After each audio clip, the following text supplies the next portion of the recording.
I thought it was a good panel. I mean, I think a lot of what they were saying is sort of what comes naturally to me and what I have been trying to do. Like be authentic, show your true self. There's a lot of discussion about how much of your personal life to put into the Instagram, and I kind of put, it's in my program to kind of like humanize myself so people get to know me a little bit. I feel like when you're starting a relationship with someone, that's really important. What did you think, Finn? I thought it was great, like learning more about the industry and how you sort of use social media, especially as someone who's younger and on social media, sort of taking it from the lens of a business as opposed to often I'm the consumer of this media. So looking at it through that lens I found very interesting. Yeah, that's cool. Yeah, and then speaking of young people, one thing that they talked about a lot was TikTok. I kind of forgot about TikTok actually, and Finn and I were in the car on the way back, and I was kind of like, hey, we need to get back on TikTok. I totally forgot all about it. And we talked about young people and how effective that would be, and we actually don't know, but we thought maybe people might grow into us or grow up if they can kind of get to know us young. The dogs are here. I love watching a panel where like it's not like pulling teeth to get the people to talk, where like basically you just flip.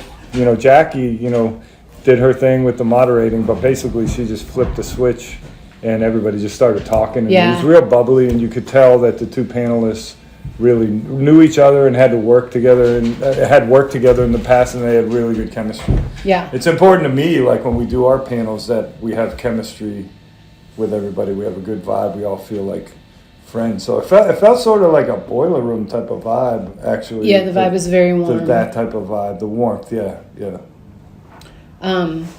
My big moment was when, oh my gosh, I can't remember her name. She starts her day Stacey, unfollowing people. Like that's really a lot of devotion to the algorithm and a lot of upkeep too. Yeah.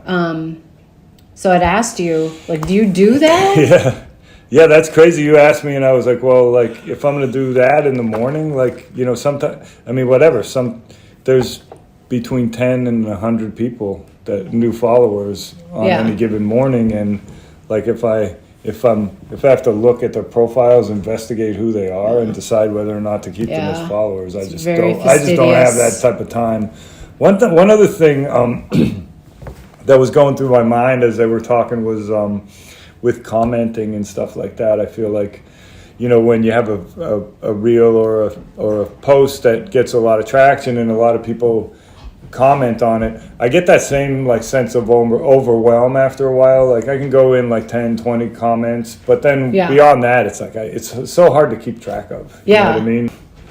When you're in a position that you don't have that many followers, like 1,000, 2,000 or whatever, you tend to want to have more followers because it makes you feel more legit, right? People look at your profile, but then I feel like when you reach, to me, the number of followers isn't really an issue, but I think, maybe when I didn't have that many, I was like, oh, well, everybody else has followers. I want more followers just to seem more legit. Yeah, the other thing is, which it depends on what you're doing with Instagram, because I have this, like I hear this and I say this sometimes, like, oh, I don't need, and Stacey said it in the panel, like, I'm not really looking for a follower in California, right? Exactly. And that's great if you're only trying to sell a product, but we do a bunch of different things. And I would love to hear from someone in California to talk about business or woodworking. I can help them.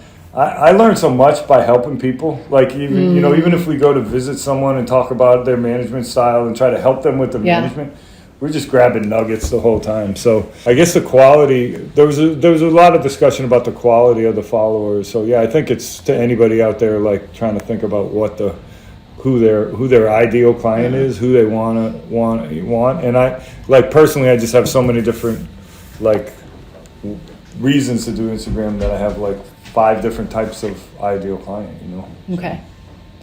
All right.